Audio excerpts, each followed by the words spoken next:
Olá, bem-vindo a todos que assistem a esta entrevista na TV 247 e também na TVT. É uma alegria receber o professor Michel German para falar sobre um tema muito importante, que é o avanço do nazismo no Brasil e também discutir se o governo Bolsonaro pode ser equiparado ao nazismo. Michel, tudo bem com você? Tudo bom, tranquilo, obrigado pelo convite. Michel, sempre muito bom entrevistá-lo, você sempre traz pontos assim muito instigantes. Enfim, e você é um dos grandes estudiosos no Brasil sobre não só as questões judaicas, mas também sobre o avanço dessa discussão a respeito do nazismo no Brasil. Eu queria até começar por uma capa que foi publicada pela revista Isto É, nesta semana, em que Bolsonaro é retratado como Hitler, e pouco antes do relatório final da CPI, e chamado de genocida. Se você vê exageros nessa capa, você acha que essa capa está dentro da liberdade de expressão? Qual a avaliação que você faz a respeito dessa expressão jornalística, vamos dizer assim? Sobre a capa, especificamente, eu acho que é uma capa muito adequada para estar no muro, né, num grafite. Eu tenho algumas questões estéticas com a capa, mas é absolutamente não importante. Eu acho que você fez duas perguntas, se eu gosto da capa e se a capa está dentro da liberdade jornalística. Eu não tenho dúvida alguma que está, e eu não tenho dúvida alguma que é direito da revista colocar isso da maneira como ela quiser. Esteticamente, eu tenho questões com a capa. E eu queria dizer que é o seguinte, a capa tem uma diferença muito grande da matéria. Se a capa ela é, por assim dizer, exagerada, a matéria é muito bem escrita e levanta questões fundamentais, né? Então, eu acho que a gente está numa fase em que qualquer meio de comunicação, a não ser que produza uma informação mentirosa, falsificadora da realidade, etc. e tal, e aí ela vai ter que se ver na justiça contra essa informação, tem direito de fazer o que quiser. Esteticamente eu tenho questões, mas em termos de liberdade de expressão, eu não tenho dúvida alguma que é adequada. Mas então isso me permite trazer a próxima questão, que é a seguinte: Bolsonaro pode ser comparado a Hitler? Ele pode ser chamado de nazista? Então, eu sou historiador, né, Atucho? Então, aqui tem uma questão, que é uma questão de metodologia, né? A primeira pergunta sua, né, se ele pode ser comparado a Hitler. Eu acho que o exercício que o historiador faz é efetivamente produzir comparações, porque a dimensão comparativa pode produzir reflexões sobre os nossos temas, né? Eu posso ser comparado a Hitler, você pode ser comparado a Hitler, né?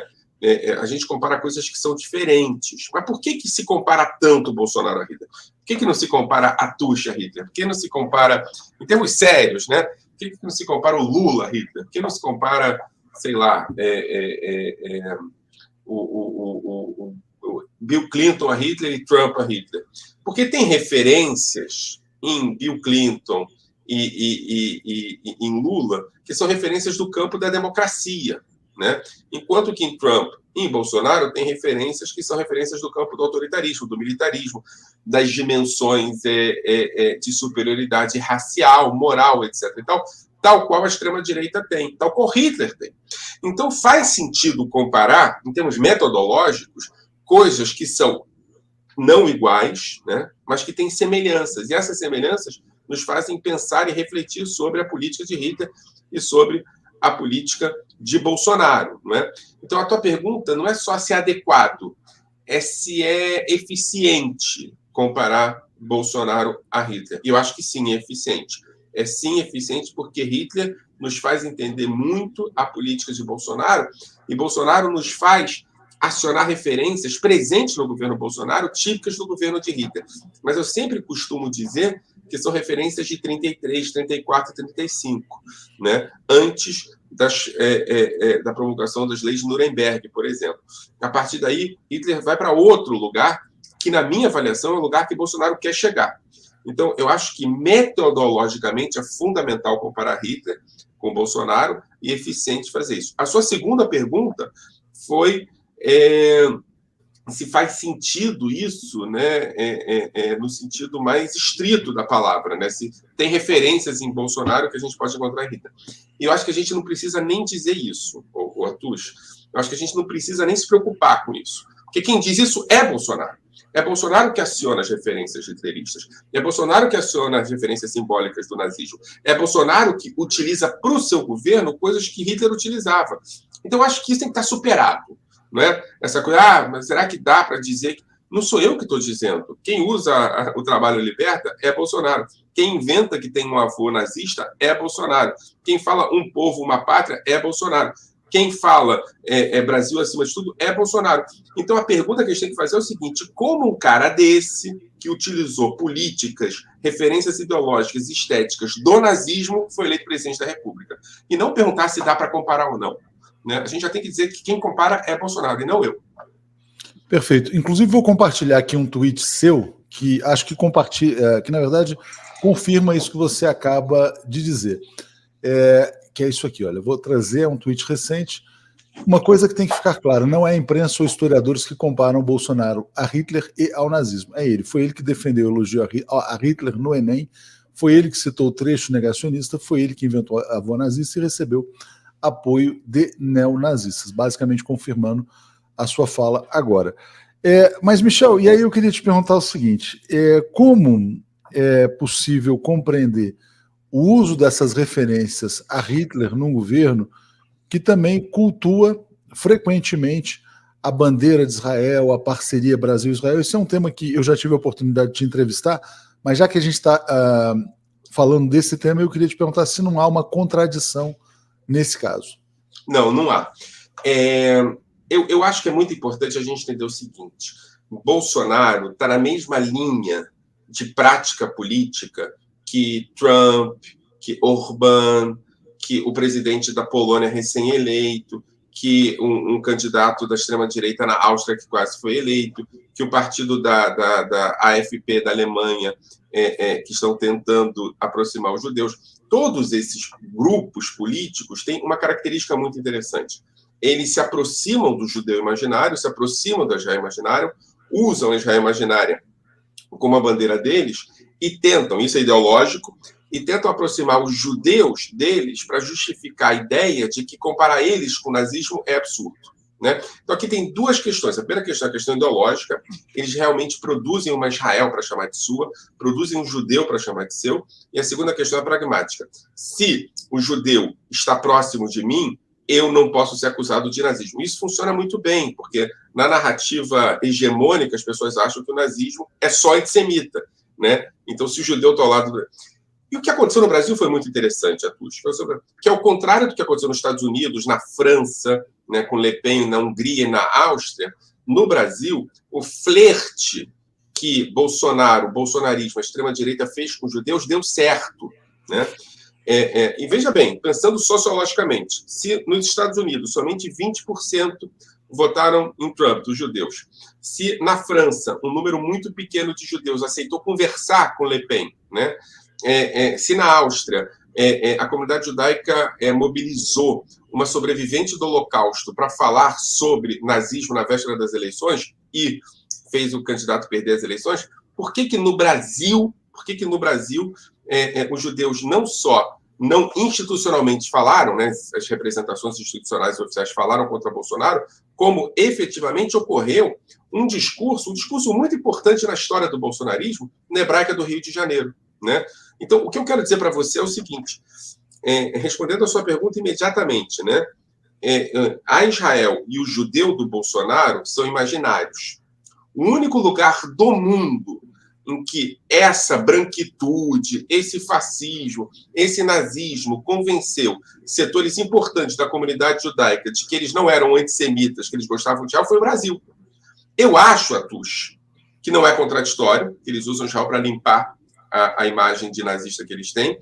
E segundo, a aproximação dos judeus a Bolsonaro no Brasil tem muito mais a ver com o Brasil do que com os judeus. Muito bem. A propósito do que você falou, Michel, você citou o caso de Le Pen na França, e eu queria te perguntar o seguinte: se você tem acompanhado também na França a ascensão de um candidato de direita, que é o Éric Zemmour, que também usa, talvez como álibi, a questão de ser judeu, né? Então ele não pode ser nazista. Algumas pessoas dizem que ele diz, não posso porque eu sou judeu, enfim, quer dizer, se isso se encaixa no caso francês também. A judeidade do Zemmour é uma questão em si, tá? Que, enfim, é claro que ele usa. Quem usa isso aqui no Brasil é uma outra figura interessante, que é o Felipe Martins. Felipe Martins diz que é judeu também e por isso não pode ser nazista. Geralmente, quanto mais nazista o cara é, mais judeu ele é, nessa perspectiva da extrema-direita contemporânea, porque quanto mais judeu ele é, menos nazista ele pode ser. Vamos pegar o caso do Felipe Martins, antes de falar do Zemmour. Felipe Martins tem família judia, é uma história complicada também em si, mas pouco importa se é judeu ou não. O que importa aqui é que ele aciona essa judeidade para dizer que não é nazista, né? Agora, veja bem, Atush, nazismo, o racismo, tem pouco a ver com as suas vítimas. Ele tem a ver com as imagens que ele faz das vítimas, com o imaginário que ele faz das vítimas. Então, por que o nazista é antissemita? Não é por nada que o judeu faça, é pela perspectiva que ele tenha do judeu. O que o neonazismo está fazendo hoje com os judeus é produzir um novo imaginário sobre o judeu. É um judeu cristão, branco, armado e que é a fronteira com relação ao Oriente. O judeu que não é dessa característica, que não tem essa característica, é um não-judeu. Então ele está convertendo o judeu ao imaginário da extrema-direita e desconvertendo o judeu que não é de extrema-direita da sua judeidade. É muito interessante o que está acontecendo e é sofisticado, né? Eu não tenho dúvida alguma que Bolsonaro não é exatamente uma pessoa de luzes, não é exatamente um intelectual. Mas as estratégias eleitorais do bolsonarismo e do neofascismo, do neonazismo, são extremamente bem-sucedidas e sofisticadas, né? Um dos elementos que a gente pode ver para entender o avanço disso é o judeu. Quando você escolhe um judeu, quando você imagina um judeu, você produz... Esse judeu serve como se fosse uma toalhinha. Você se limpa, ou para usar o termo contemporâneo do Brasil, aqui do Rio de Janeiro, você passa o pano, literalmente, né, aquela bandeirinha de Israel está sempre como uma passada de pano, dizendo: eu não posso ser antissemita porque eu sou judeu. Ou seja, então a bandeira de Israel está sendo usurpada, porque na verdade ela não representa um grupo, né? Vamos imaginar que existam pessoas de extrema direita em Israel, ou até que o governo israelense seja um governo de direita ou de extrema direita. Mas essa bandeira não representa isso exatamente. Então eu queria te pedir para fechar o ponto sobre isso. É uma usurpação desses símbolos? Eu tenho um problema com esse termo usurpação, porque eu acho que os símbolos não pertencem a ninguém. Os símbolos pertencem a quem dá sentido a eles. Eu vou te dar um exemplo. A bandeira do Brasil, por exemplo. Eu não tenho dúvida alguma que você tem extremo desconforto em sair nas ruas de São Paulo com a bandeira do Brasil nas suas mãos hoje, né? Ela foi... Eu aboli, mas enfim. Então, ela foi usurpada. Teve um debate, teve uma disputa muito bem sucedida pelo campo da extrema-direita, que conseguiu dar sentido, ressignificar a bandeira do Brasil em relação às suas perspectivas. Eu não ando com camisa do Brasil, você não anda com bandeira do Brasil, esses símbolos foram usurpados? Não, teve uma disputa, né? É disso que eu estou falando quando eu falo. Por que eu não gosto da palavra disputa? Porque é como se a bandeira pertencesse a alguém. E como o nacionalismo não é exatamente o meu copo de chá preferido, eu acho que a bandeira ela é um campo de disputa. E ela foi ganha aqui pelo bolsonarismo. E o bolsonarismo fez o seguinte: o bolsonarismo ganhou a bandeira de Israel. Ganhou a bandeira de Israel com apoio eventual de determinados setores da comunidade judaica brasileira, mas essa disputa é uma disputa. Ganhou. Agora, o que não pode é o judeu que não é bolsonarista ser acusado de ser fascista, neofascista, por causa da bandeira que o bolsonarista usa. Tal qual não faz sentido eu acusar você de ser bolsonarista por você ser cidadão do Brasil. Entende? Eu tenho um amigo, só para fazer um parênteses, que quando viajou para o exterior disse assim: olha, não sou brasileiro, por favor, sou uruguaio, tá? Não sou. Enfim, as pessoas tendo que fazer esse tipo de explicação. Mas, Michel, voltando ao nosso ponto, você falou assim: olha, Bolsonaro não é uma pessoa de luzes. Curiosamente, eu andei ouvindo alguns discursos do Eric Zemmour, e é um intelectual, é um jornalista, é um grande orador, é uma pessoa que se expressa muito bem. No entanto, e aí a gente vê um contraste, que você vê um intelectual e uma pessoa bruta, mas há muitos pontos de convergência na agenda de ambos, né? Então, será que há um comando, vamos dizer assim, para esse pacote da extrema-direita no mundo? Olha, o pacote é esse: você vai atacar, por exemplo, ideologia de gênero, vai atacar cultura woke, essas coisas assim que estão sendo colocadas pelo pessoal da extrema-direita, de certa maneira. Há um pacote geral? Eu não tenho dúvida que há. Não tenho dúvida que há uma articulação internacional de uma espécie de uma internacional de extrema-direita. Essa articulação é feita não há pouco tempo. É uma organização produzida a partir de forças na Rússia, nos Estados Unidos, inclusive em Israel e no Brasil, essa articulação que a gente chama, do que o Teitelbaum chama de tradicionalismo, a ideia da interrupção das estruturas modernas de avanço da sociedade em direção a uma espécie de regressismo, uma usurpação, aqui sim, usurpação do termo de conservadorismo, para dizer que o verdadeiro conservador é aquele que quer retornar, né, um regressismo. Eu acho que tem, tá? Inclusive, eu acho que Bolsonaro quer fazer parte desse grupo. Ele não é muito bem aceito, né? Ele se vê como sendo a liderança da extrema-direita no mundo, não é? Zemmour, por exemplo, me surpreenderia se não fosse ele a perspectiva de ser a liderança da extrema-direita no mundo, não é? Mas Bolsonaro sonha em ser... Bolsonaro sonhava em ser o catador de corpos. Bolsonaro sonhava em ser o cara cuja liderança fosse o brilhante Ustra. Hoje ele sonha um pouco mais alto, ele sonha em ser a liderança da extrema-direita no mundo. Ele não é aceito, né? Não é aceito.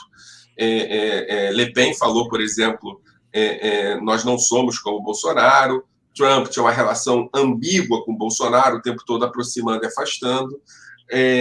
Quem aproxima Bolsonaro dessas perspectivas é o neonazismo alemão, os grupos mais à direita da AfP, e os grupos de extrema-direita, por assim dizer, menos sofisticados, né? A Ku Klux Klan aproximou o Bolsonaro, falou que ele fala como nós, grupos de extrema-direita racistas alemães. Então, Bolsonaro está dentro desse grupo, mas é aquele membro que a gente fica esperando fazer alguma bobagem para poder expulsar, como em todos os lugares que ele frequenta, né? Exatamente. Para fechar o tema da revista Isto É, eu vou te mostrar aqui uma imagem de hoje, né? Numa noite dessa semana,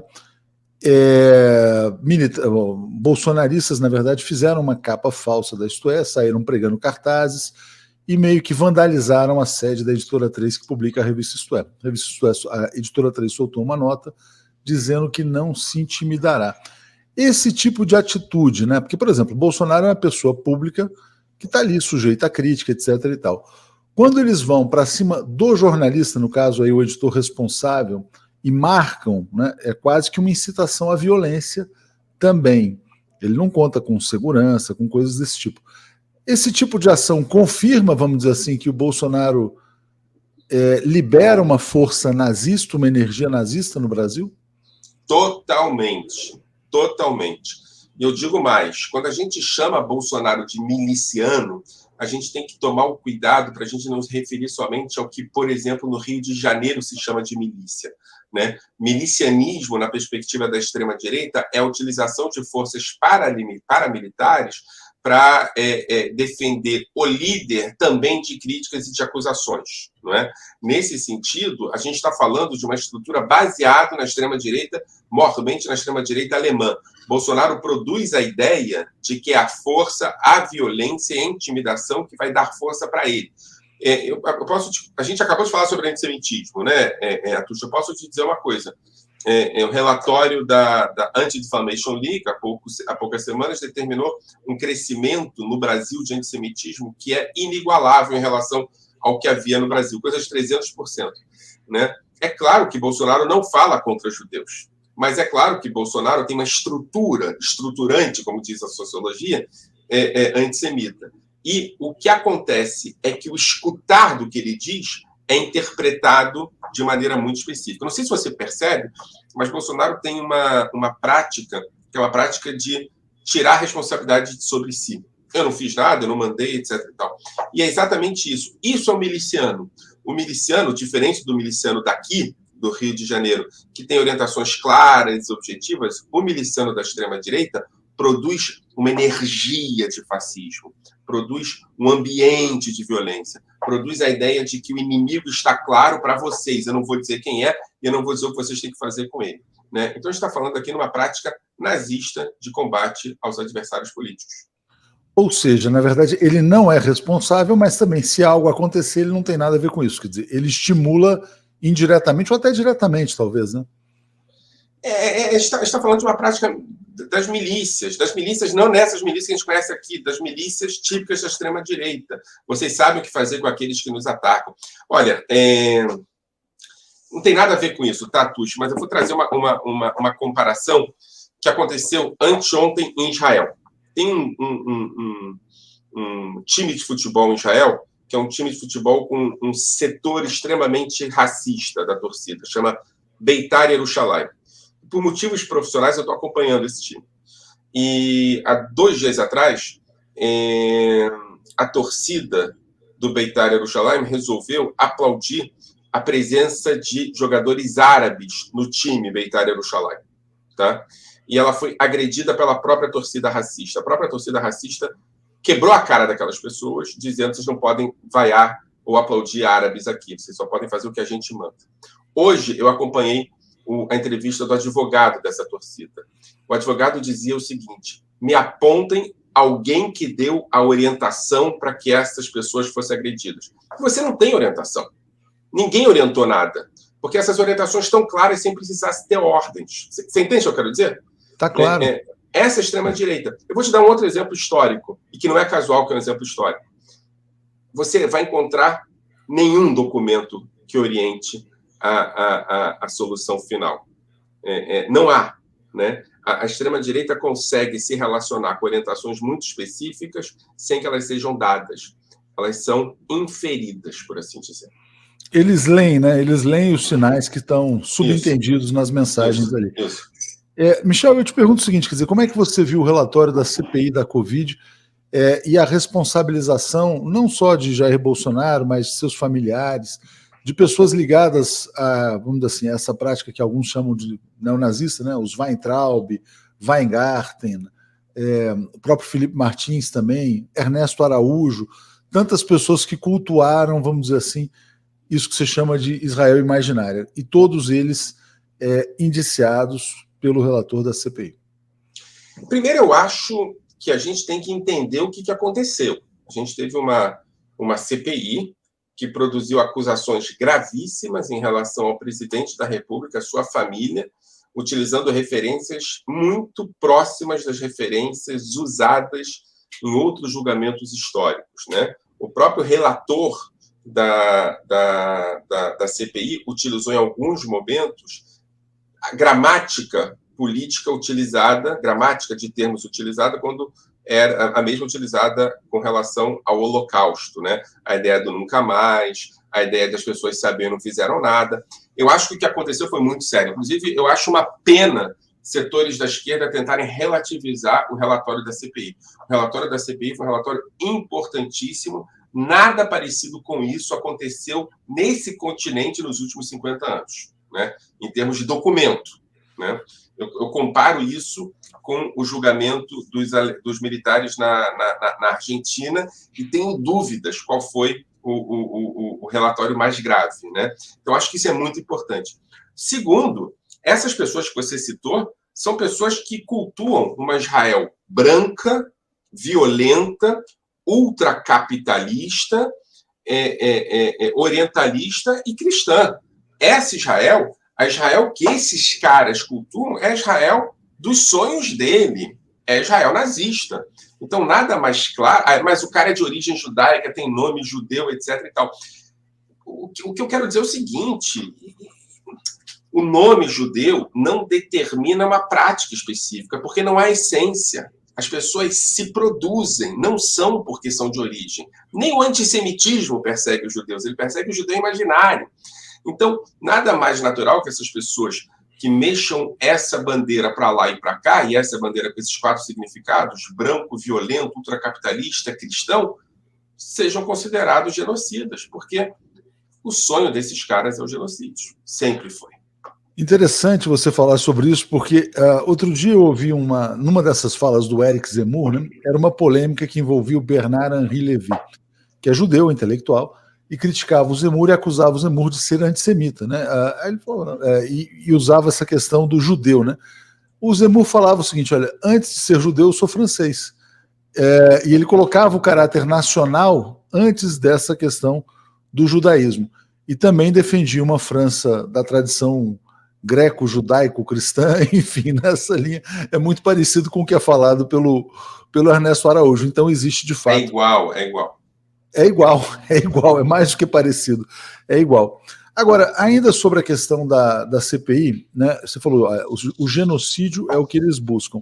Na sua opinião, então, a palavra, o crime de genocídio deveria ter constado, teria sido um erro, então, tirar a palavra genocídio? Olha, em termos jurídicos, vamos lá, né? Bolsonaro não acredita que haja genocídio. Não acredita que haja genocídio como categoria, porque não tem população civil. Então, as pessoas que morrem têm a morte por algum motivo, alguma motivação. Nesse sentido, para ele, genocídio ou não genocídio não faz sentido, não faz sentido para nós. Então, esse é nosso debate. Quando eu falo que Bolsonaro sonha com genocídio, ele sonha com uma perspectiva de limpeza, uma perspectiva de superação dos inimigos, com a morte dos adversários. É disso que eu estou falando, né? Eu acho que, primeiro que, escutando com muito cuidado a leitura do relator ontem da CPI, eu percebi que a definição que ele deu ao crime contra a humanidade foi a definição de genocídio, inclusive a mais estrita de genocídio, né? Aquela clássica do Raphael Lemkin. Ele simplesmente tirou o termo genocídio e colocou o termo crime contra a humanidade, mantendo a definição de genocídio, né? Eu acho profundamente estratégico ter sido feito isso, né? Porque genocídio é um crime que o Brasil é signatário, que teria que passar por algumas instâncias que o crime contra a humanidade não deveria passar. Então, a possibilidade de Bolsonaro ser julgado internacionalmente por crime contra a humanidade mais rápido do que ele será por crime contra genocídio é concretamente a motivação desse termo ter sido mudado. O que me preocupa não é o termo. O que me preocupa é a definição, e a definição foi mantida. Agora, foi ignorado um tipo de... Porque, olha só, Atush, a gente está falando de genocídio, então a gente está falando de atitudes deliberadas para a produção de morte produzidas por um governo contra a sua própria população. Isso é genocídio, tá? Mas teve um caso, e eu estou me referindo aqui a Prevent Senior, a Manaus, ou sei lá, a pandemia mesmo. Mas teve um caso que é um caso mais escandaloso, que é o caso dos indígenas, né? Que é um genocídio com requintes de preparação e sofisticação mais elaborados. A ideia da dificuldade proposital e deliberada de acesso à vacinação, etc. E tal. Em algum sentido, eu tenho que ser honesto, o discurso anterior à noite, ao dia da leitura do relatório, me preocupou. Me preocupou porque a impressão que eu tinha é que queriam desclassificar a ideia de genocídio indígena. Mas também aqui eu fiquei, por assim dizer, mais tranquilo quando eu escutei o relator lendo a CPI, porque a definição de políticas específicas e discriminatórias contra a população indígena brasileira estavam no relatório final da CPI. Eu acho que se eu fosse um militante de esquerda, uma liderança de esquerda hoje, eu leria com muito cuidado o relatório da CPI e produziria intervenção política pública a partir do que está lá. Porque o que está lá é muito importante. Muito bem. Eu queria passar para um outro tema, Michel, porque, na verdade, essa questão do nazismo tem gerado muita discussão no Brasil e houve também uma invasão da Câmara de Vereadores de Porto Alegre, em que alguns manifestantes também tinham cartazes neonazistas. Essas coisas estão se proliferando pelo Brasil, estão se disseminando. Há estudos aí que falam em muitas células nazistas no Brasil. Então, queria te pedir até para dimensionar o que é esse fenômeno no Brasil. O que a gente está percebendo agora, e eu estou falando da pesquisa da professora Adriana Dias, da pesquisa dos integrantes do Observatório da Extrema-Direita, o que eu estou observando agora é que há, concretamente, aumento de neonazismo, de percepção de neonazismo e de ataque a populações minorizadas, né? Isso sem dúvida nenhuma. Eu citei a coisa do Anti-Defamation League, mas eu acho que não tenho muita dúvida em confirmar por outros lugares de que a gente tem a ascensão do neonazismo, e mais do que a ascensão do neonazismo, uma prática mais livre, né, mais desimpedida, mais despreocupada de ataque a populações e minorias e de manifestação com símbolos neonazistas pelo Brasil inteiro. Eu acho que isso tem a ver com aquilo que a gente já falou, Atush, com a percepção dos seguidores de Bolsonaro de uma espécie de sinal verde, né, com uma espécie de liberdade, mesmo que não seja objetivamente orientada, mas com a ideia de que podem fazer, que o líder dará a vocês a necessária defesa no caso de vocês serem punidos. Eu acho que isso tem a ver com o ambiente de intolerância e de neonazismo que Bolsonaro produziu. Para quantificar, Michel, você tem alguns dados dessa pesquisa da Adriana Dias, quer dizer, quantas células existem no Brasil, onde elas estão localizadas, se é um fenômeno dos estados da região sul, se é um fenômeno que se espalhou pelo Brasil. Teve um exemplo até uma vez, que tem algum tempo já, de um jovem que foi retirado de um shopping em Caruaru, se eu não me engano, em Pernambuco, que também estava com uma suástica. Então, queria te pedir alguns números, se você tiver. Eu seria responsável se falasse os números, eu li a pesquisa, mas o que eu tenho que te dizer, assim, que eu possa concretamente me lembrar, é que a localização dos grupos neonazistas não é mais no sul do país, apesar de ter uma localização potente por lá, mas é sul e sudeste, né? E que, eu acho que isso aqui é o mais importante de tudo, né? O número de ataques cresce algumas centenas de vezes do que ele era, né? 300%, 400% a mais, mas o que eu acho mais importante de tudo é o seguinte: houve uma articulação a partir de 2012, 2011, entre grupos neonazistas da periferia de São Paulo, entre grupos neonazistas pouco importantes em termos de representação social, e setores neonazistas, ou setores neofascistas, melhor dizendo, da academia, de grupos da elite, etc. e tal. Quem produziu essa aproximação em 2011, na famosa manifestação no vão do MASP, foi Bolsonaro. Foi uma manifestação de apoio a Bolsonaro, né? Bolsonaro fez uma declaração no CQC, uma declaração racista, e depois dessa declaração houve uma manifestação de solidariedade ao deputado Bolsonaro. O que eu quero dizer para você é o seguinte: a gente sempre esteve espalhado o neonazismo no Brasil. O que Bolsonaro produziu foi a aglutinação desses grupos, da elite da extrema-direita, de uma elite católica fascista de extrema-direita, de perspectivas de extrema-direita do ABC paulista, etc. e tal, sob um mesmo projeto político. O que eu estou dizendo, de maneira bem clara, é a base social que deu origem a Bolsonaro é neonazista. E quem fala que não sabia disso, né, se eu pego um Eduardo Leite da vida dizendo que eu não poderia prever o que estava acontecendo, é porque não observou. Quem observou já podia dar conta disso. Interessante. Líder de ato neonazista pró-Bolsonaro em 2011 organiza carreatas em apoio ao presidente em São Paulo. O nome dele é Eduardo Tomás, foi candidato a prefeito pelo PSL, ostenta relação com o general Heleno. Então, vem de longe, né? Vem de longe. Esse bolsonarismo vem sendo plantado há bastante tempo, né? Muito mais tempo do que as pessoas desconfiavam, né? E com conexões com essas ramificações com as células nazistas, né, Michel? Por que você balançou a cabeça? Já tinha sinais assim claros? O relatório da Adriana Dias de 2015. Deixaram que isso acontecesse. As pessoas que eram necessárias interromper esse processo, inclusive com intervenção política, por alguma motivação específica, deixaram que isso acontecesse. Ninguém foi pego de surpresa. Quer dizer, meu vizinho foi, mas meu vizinho não elegeu o Bolsonaro sozinho. Claro. Michel, deixa eu te perguntar uma outra questão. Vendo esse avanço que está acontecendo, eu queria te perguntar se os clubes de tiro que estão se espalhando pelo Brasil, se eles são o centro de articulação dessas células nazistas no Brasil. Eu acho que é um exagero tratar de centro de articulação de células, né? Eu acho que a gente está falando de um centro de sociabilidade nazista, né? Vínculos específicos em termos financeiros e culturais, com uma cultura, com um caldo cultural de extrema-direita norte-americana. Agora mesmo teve uma matéria interessante sobre o vínculo de um clube de tiros em Santa Catarina com outro clube de tiros na Flórida, esse clube de tiros utilizando referências claramente nazistas. A gente tem... Porque é o seguinte também, não acredita, Atus, que a gente está falando de pessoas que ficam lendo textos de Hitler e produzindo reflexões sobre os textos de Hitler. A gente não está falando sobre a mesma sociabilidade intelectual dos grupos de esquerda, que leem Marx e discutem se a... A gente está falando de outra coisa. A gente está falando, desculpa usar o termo, mas de tesão pela morte. É desejo da morte.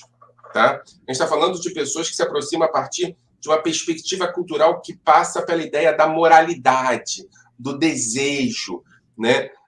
Pela ideia de práticas muito específicas de sentimentos morais, ressentimento, dor, ódio, etc. e tal. E aí essas pessoas que se reúnem para atirar juntas, elas se reúnem para odiar juntas. E o ódio é um tremendo do combustível para a extrema-direita no mundo inteiro. Muito interessante você falar sobre isso, né? Sobre tesão pela morte, a pulsão de morte que é tão presente no fascismo, no nazismo, o Viva la Muerte do franquismo. Claro. É um pouco isso. Teve um vídeo antes das eleições de 2018 que chamou muito a atenção. Eram várias pessoas enfileiradas, não sei se você se lembra desse vídeo, acho que era um clube de tiro em Santa Catarina, parecia uma coisa muito surreal para o Brasil.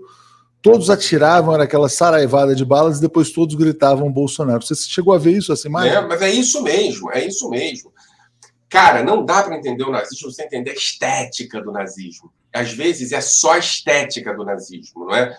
A arminha, gritar, não sei o quê. A ideia de que o que mobiliza é o desejo pela morte, pela dominação, pelo odiar o outro. É isso que mobiliza o nazismo, né? E é por isso, cara, assim, enfim, eu estou pensando aqui em pessoas, né, do Rio Grande do Sul que apoiaram Bolsonaro, professores de filosofia, referências importantes no sudeste do Brasil. Ninguém foi pego desprevenido. Assim, a gente está falando sobre um festival de desejo de morte estabelecido desde 2011, 2012, que se consolidou na candidatura de Bolsonaro. E a gente está vendo hoje Bolsonaro no Ceará falou em cloroquina de novo. Ou seja, a questão não é mais não combater a pandemia, é matar. É matar. Agora, você falou uma coisa no seu Twitter que é uma frase muito assim, quer dizer, que resume bem. Você fala o seguinte, quer dizer, que Bolsonaro tirou os nazistas do armário. Você mencionou professores de filosofia, que são referências. Essas pessoas esperavam alguém que permitisse sair do armário, vamos dizer assim, nesse aspecto? Ninguém esperava no sentido racional da palavra, né? Porque as pessoas não acreditavam que fosse possível, mas as pessoas entenderam que era possível efetivamente. Porque qual é a dimensão aqui do nazismo? O nazismo desconstrói os laços de civilidade. Ele permite, em algum sentido, que a civilidade que impedia, que as relações civilizadas que impediam que eu exercitasse o meu ódio contra a pessoa que fosse meu inimigo, fosse colocada de maneira mais extensa, mais aberta, né? O nazismo faz com que essas dimensões de civilidade elas vão para outro lugar, né? Ser civilizado, na perspectiva do nazismo, é matar. É efetivamente dizer que odeia. É você criar uma nova linguagem, uma nova gramática política. Foi isso que o Bolsonaro fez, né? Eu não sei se as pessoas estavam esperando que isso fosse possível, mas as pessoas, em algum sentido, acionando a sua racionalidade irracional, a ideia de que eu posso agora odiar sem precisar pensar se é bom ou ruim, pudessem ter saído do armário. Agora, é uma pergunta que eu não tenho resposta, não. Como é que isso foi possível? Como isso foi possível? Como isso foi possível? É uma pergunta que a gente tem que fazer. Estrategicamente, né, o que o liberalismo brasileiro, o discurso do Eduardo Leite ontem, talvez nos aponte a resposta para essa pergunta. Ele continua mantendo a prioridade de uma suposta economia. Bolsonaro está acabando com a economia do Brasil, mas a dimensão da economia continua sendo a referência, versus a destruição econômica. E ele continua dizendo, olha, eu não sabia que isso seria possível. Eu não consigo entender como uma elite brasileira, que das mais sofisticadas do mundo, das mais bem preparadas do mundo, com os quadros intelectuais melhores que a gente conhece, e realmente são, Atush. Para quem, como eu, conhece as universidades do mundo, entende a importância que o Brasil tem nesse contexto. Como é que foi impossível para eles acionarem um alarme amarelo dizendo alguma coisa vai acontecer? Eu não sei, eu estou querendo entender. Talvez a fala do Eduardo Leite, que continua entendendo a ideia da economia versus outra coisa como uma ideia fundamental, possa nos fazer entender. Eu conheço alguns empresários dessa elite que falavam desse alarme, desse risco, sabiam, mas eles eram sufocados, eles não tinham voz para se manifestar. Muitos são bolsonaristas, muitos esperavam. Na verdade, é aquela coisa, se protegiam sob a figura do Paulo Guedes, né? exatamente aí que eu quero te perguntar. Existe uma conexão no mundo atual entre neoliberalismo e fascismo? Por exemplo, o neoliberalismo depende do fascismo para se impor no mundo? Tem que tomar um pouco de cuidado com essas conexões diretas, né? O neoliberalismo tem várias versões neoliberais, de Friedman, a escola austríaca. A definição mais cruel do neoliberalismo é de que o neoliberalismo ele se implementa a partir do momento que as estruturas do Estado sejam restritas à regulação. A ideia da regulação direta, imediata, a noção de que o Estado só existe para regular os negócios, e os negócios, inclusive os negócios entre capital e trabalho, né? Há uma outra versão de neoliberalismo dizendo que não, né? Friedmaniana, dizendo que é possível um neoliberalismo com um Estado mínimo para saúde e educação, né? Esse primeiro neoliberalismo, né, que é o neoliberalismo do Estado exclusivamente regulador, ele combina muito bem com o neofascismo. Eu acho que essa primeira percepção de neoliberalismo é a percepção que coloca a ideia de que o Estado existe para regular. E quando eu falo regular, estou me referindo à regulação econômica e também regulação da ordem. A ideia de que o Estado existe para matar os que incomodam o Estado. Eu acho que esse primeiro neoliberalismo, numa versão radicalizada, né, Hayekiana da escola austríaca, ele encontrou uma relação de chave e fechadura com o neofascismo que a gente vê aqui, sim. Voltando um pouquinho quando você fala como tudo isso foi possível, porque é engraçado, o Bolsonaro ele tinha alguns pilares, né? Tinha essa extrema-direita, né? Os adoradores de torturador, de ditadura, etc. Tinha o lado neoliberal, Paulo Guedes, e tinha o, entre aspas, combate à corrupção com o Sérgio Moro, com o qual ele rompeu logo no começo do governo dele. A que peso que você atribui à Lava Jato e ao Moro na construção desse fascismo brasileiro? Opa! Eu acho que tem uma frase do lavajatismo que é uma frase fundamental para entender a ascensão do fascismo no Brasil, que é a frase que coloca em contraposição a ideia de convicção e provas, né? A noção de que eu não tenho convicção, eu não tenho provas, eu tenho convicções, é muito importante para entender o fascismo, porque é aqui que o fascismo entra, né? O fascismo entra na ideia de que as estruturas estatais, as estruturas burocráticas, as estruturas públicas, elas não existem para garantir justiça, elas existem para garantir justiçamento, e esse justiçamento vem junto com a noção de convicção que produz o inimigo, né? Esse é o primeiro elemento. Não há fascismo no Brasil sem Lava Jato. É por isso que salvar, né, a figura de Sérgio Moro da ascensão do fascismo, dizendo que ele foi enganado por Bolsonaro, é um equívoco. O Sérgio Moro, com toda a sua limitação intelectual, uma pessoa que não sabe falar português direito, se expressa mal, não sei como é que ele passou por um concurso de professor, etc. e tal, mas o Sérgio Moro, ele estabelece no entorno dele a ideia de que ele é um justiceiro e de que, por convicção, ele pode punir os inimigos políticos, a partir não dos atos que ele cometeu, mas das percepções que ele tem sobre os inimigos políticos. A gente está falando de nascimento do fascismo, né? O nascimento do fascismo no Brasil foi possível por causa do casamento não contingencial, mas pensado entre duas versões do fascismo. A versão bolsonarista, que me remete a perspectivas alemãs dos anos 30, e a versão morista, que me remete a perspectivas italianas dos anos 20. Muito interessante. Isso faz muito sentido, né?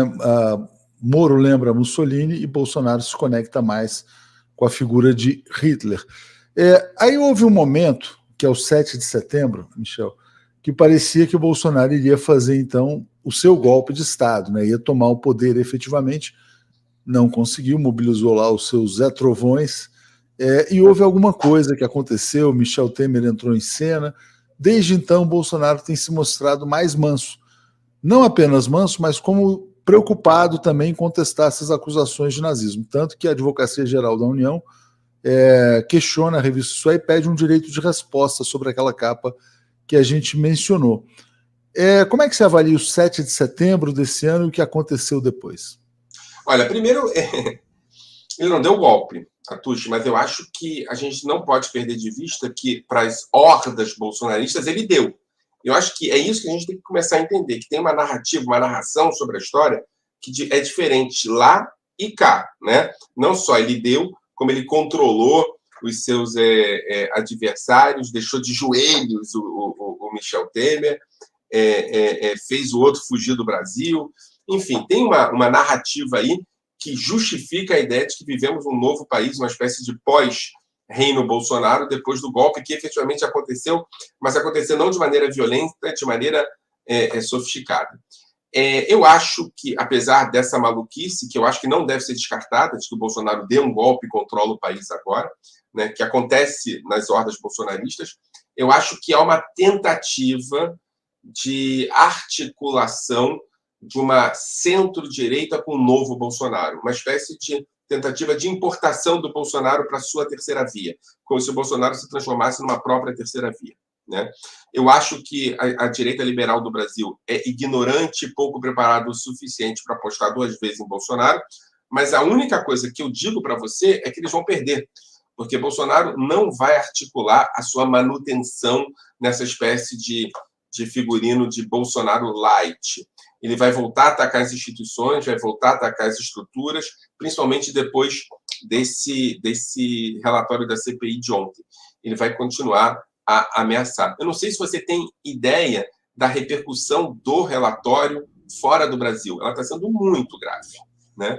Está sendo muito grande.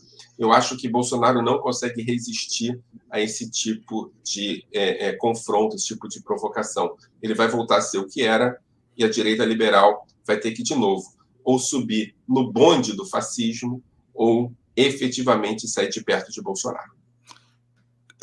E nesse contexto, Michel, eu te pergunto, quer dizer, em que ambiente que você imagina que o Brasil chegará às eleições presidenciais de 2022? Vai se repetir o cenário de 2018, da, entre aspas, escolha muito difícil? O que você acha que é a tendência?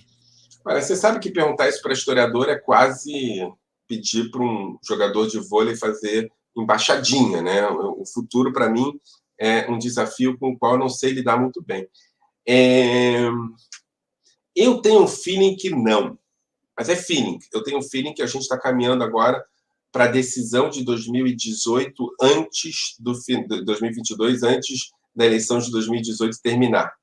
Eu tenho feeling que o relatório da CPI e, principalmente, os ecos que ele está produzindo fora do país vão inviabilizar a permanência de Bolsonaro como candidato da direita.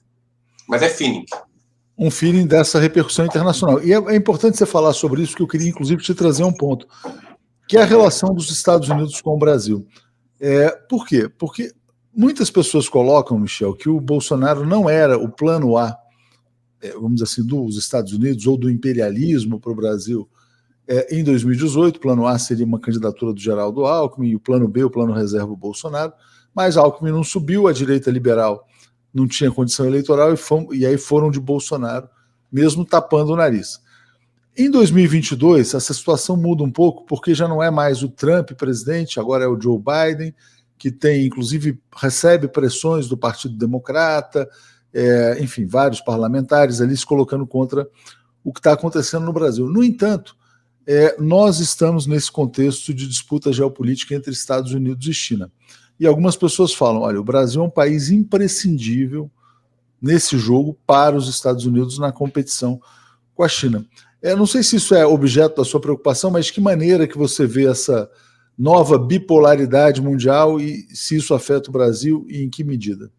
Eu acho que afeta, eu acho que caminhamos para uma bipolaridade consolidada entre China e seus novos aliados. Eu estou olhando muito para a relação entre China e Rússia, que parece estar em momentos melhores do que sempre esteve, né?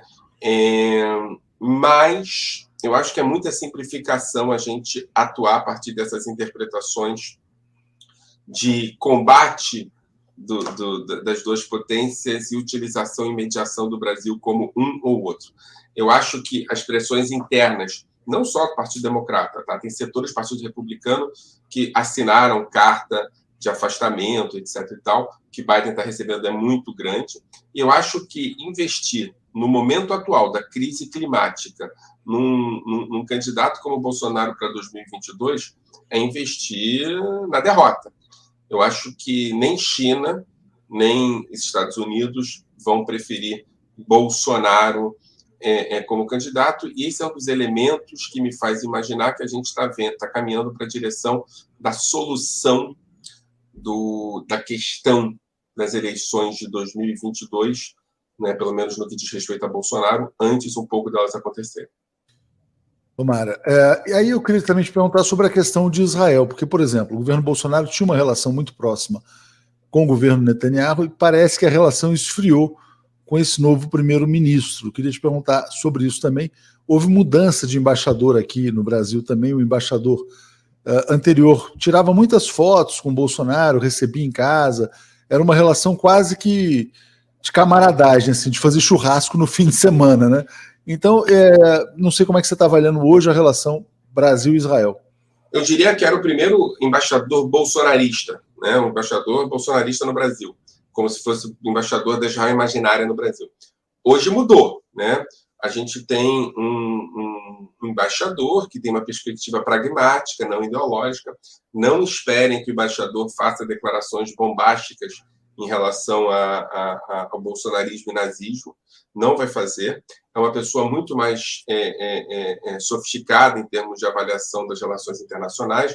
É uma pessoa que entende o que está acontecendo. O ministro das Relações Exteriores em Israel é o ministro da esquerda, não da direita ou da centro-esquerda. Ele vai ser o futuro primeiro-ministro nessa coalizão. Então, a gente caminha para a direção de um afastamento mais consolidado. Ou, melhor dizendo, de uma prática diplomática baseada exclusivamente no pragmatismo. É claro que se o governo brasileiro quiser comprar, sei lá, água de coco de Israel, porque é isso que ele estava fazendo, estava comprando tecnologia israelense que já tinha no Brasil, né? Israel não vai se negar a vender. Não esperem que Israel seja o governo de Israel atual seja um país que evite relações comerciais. Mas a gente está falando de uma nova realidade, de um novo contexto político. Para a gente ir fechando, Michel, eu queria te perguntar um pouco sobre questão de... vou trazer aqui primeiro uma notícia, né, antiga, que é essa aqui. Olha, primeiro eu vou mostrar que eu acho que fica mais fácil explicitar. Isso aqui é um bilionário de origem judaica, o Eli Horn, dono da construtora Cirela.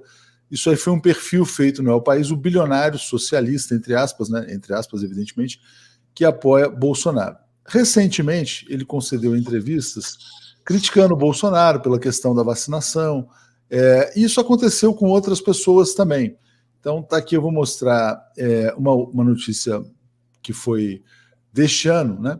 Ele dizendo, olha, é uma vergonha o atraso da vacina, adoraria já ter sido vacinado, Eli Horn, etc. e tal. Você percebe muito arrependimento entre setores, vou dizer, da comunidade judaica que apoiaram o Bolsonaro, hoje não apoiam mais, ou não? Olha, Tuxa, a minha relação com milionários judeus deve ser menor do que a sua. Eu não tenho muito contato com eles. É possível, mas enfim. Mas a gente sempre imagina que há um clube, né, onde as pessoas... Não há, e eu tenho frequentado cada vez menos os clubes que existem. Eu tenho que dizer que, institucionalmente, a Confederação Nacional Israelita do Brasil tem tomado posicionamentos mais independentes. É isso que eu posso dizer. Eu posso dizer de maneira muito concreta. Eu tenho que dizer também que algumas federações estaduais estão se afastando bastante de perspectivas automáticas. No Rio de Janeiro, a gente tem uma situação inversa, uma federação israelita que parece ser uma federação israelita bolsonarista. Eu acho que esse apoio que continua sendo dado ao bolsonarismo na atual situação é um apoio que vai ter que ser avaliado nos próximos anos. Eu acho que todo o Brasil vai precisar passar por uma espécie de comissão da verdade sobre o posicionamento em relação a Bolsonaro. Mas os judeus cariocas vão ter que... A Federação Israelita, os judeus cariocas foram os que mais resistiram a Bolsonaro, na verdade, mas a Federação Israelita do Estado do Rio de Janeiro vai ter que avaliar bastante como continua, por exemplo, se incomodando mais com o que eles chamam de banalização do Holocausto do que com as práticas nazistas que o Bolsonaro faz. Por que é tão preocupante para eles a banalização do nazismo e menos preocupante as práticas nazistas? Eu acho que isso vai ter que ser um debate para o futuro e eu espero que haja maturidade para se debater essas coisas entre os judeus, por exemplo, da cidade do Rio de Janeiro, do estado do Rio de Janeiro. Eu tenho muita confiança que a CONIB, a Federação Israelita do Estado de São Paulo, já tenham se dado conta da situação e estão trabalhando de maneira muito positiva para ter um posicionamento independente. Muito importante, né, Michel, que haja uma reconstrução do Brasil, né, e esse processo de uma comissão da verdade, né, um processo de, entre aspas, desnazificação. Né? A gente falava isso lá atrás, que a Alemanha passou por um processo de desnazificação. Pode ser dito isso do Brasil? Quer dizer, o Brasil vai precisar passar por isso também para se reencontrar? Eu acho que, se não fossem as práticas da pandemia, já teria. Com o que aconteceu na pandemia, com o assassinato deliberado de populações específicas, produzida a partir de uma política de limpeza racial, limpeza biológica que Bolsonaro produziu, a ideia de que os mais fracos podem morrer, etc. e tal, a gente não tem como fugir disso. Sendo judeu, e eu gosto de falar sempre para você que eu sou um judeu judaico, eu não sou exatamente um judeu que não sou ligado às questões judaicas, eu sou muito ligado a elas. Eu acho que, tal qual aconteceu com Vladimir Herzog nos anos 70, em que a comunidade teve que tomar posicionamento, e quem não tomou posicionamento teve que ser cobrado depois, eu acho que hoje, na atual situação, com o Bolsonaro sendo acusado de crimes contra a humanidade, quem continua apoiando o Bolsonaro hoje, dentro da comunidade judaica, vai ter que ser cobrado depois. Eu acho importante que haja um processo de desnazificação ou desbolsonarização depois, e os judeus, como qualquer outro brasileiro, vai ter que ser parte desse processo. Muito obrigado, então, ao professor Michel German. Ótima entrevista. Agradeço a todos da TV 247 e da TVT que puderam acompanhar aqui conosco. Grande abraço, Michel, e até a próxima oportunidade.